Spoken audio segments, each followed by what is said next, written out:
Well, we're back at it again tonight, and we're finishing up Genesis chapter 17.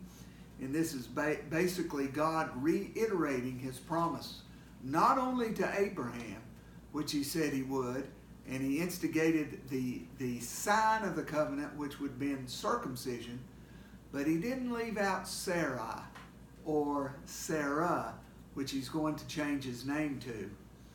And the Lord said in Genesis 17 and verse 16, I will bless her and give thee a son also of her. Yea, I will bless her, and she shall be a mother of nations. Kings of people shall be of her. Basically, what God was doing was making Sarah equal to Abraham. And folks, when God looks at women, he looks at them the same as he looks at men. They are equal in his eyes. They are not to be subjugated, but they are equal. And he proved this by bringing nations and kings out of Sarah, just as he said about Abraham.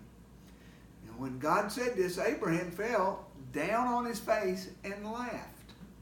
Now, he wasn't laughing in a mocking sense, but he was laughing in jubilation. For here is a 99-year-old man that the Lord is getting ready to bring the promise. He can anticipate his own son at age 99 and Sarah at 89. And here God is telling him this, and he is laughing jubilantly, rejoicing. And later on, Sarah laughed in a somewhat mocking way, but Isaac's name means laughter.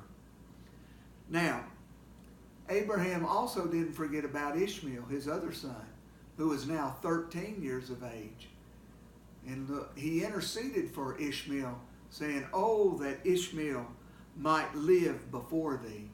And God said, I remember Ishmael, and because of you, Abraham, I'm going to make him a multitude of people, and 12 princes will come from his seed. Now, Ishmael basically is the father of the Arabic people, which later, 7 centuries after the birth of Christ, that's when the Muhammad was on the earth, and that's when he started the Muslim religion. But that was 700 years after Jesus Christ was on the earth. Here we're talking at least 2,000 years before the birth of Christ. And he said he was going to establish that covenant. And when you look at this, you look at the first child, Ishmael, which was after the flesh, but Isaac, the second child of Abraham, was after the spirit. Some commentators said that Abraham was wanting to hold on to the old, while God was wanting to press into something new. And folks, I want you to understand that God is continually trying to press and advance into greater and better things, newer things at times, while respecting the past as well. Now, you might say, well, what about Abraham? God told him, said, now you're going to have to be circumcised. Here Abraham's 99 years of age, Ishmael's 13, and when God gave out the sign of the circumcision, Abraham went ahead and circumcised, I presume, himself, as well as Ishmael and all the members of their household. I guess that bunch of fellers were pretty sore for a few weeks. But it's interesting. Once the flesh was cut away, then the promise came. Once we get our flesh out of the way, then the promises of God will start materializing in our lives.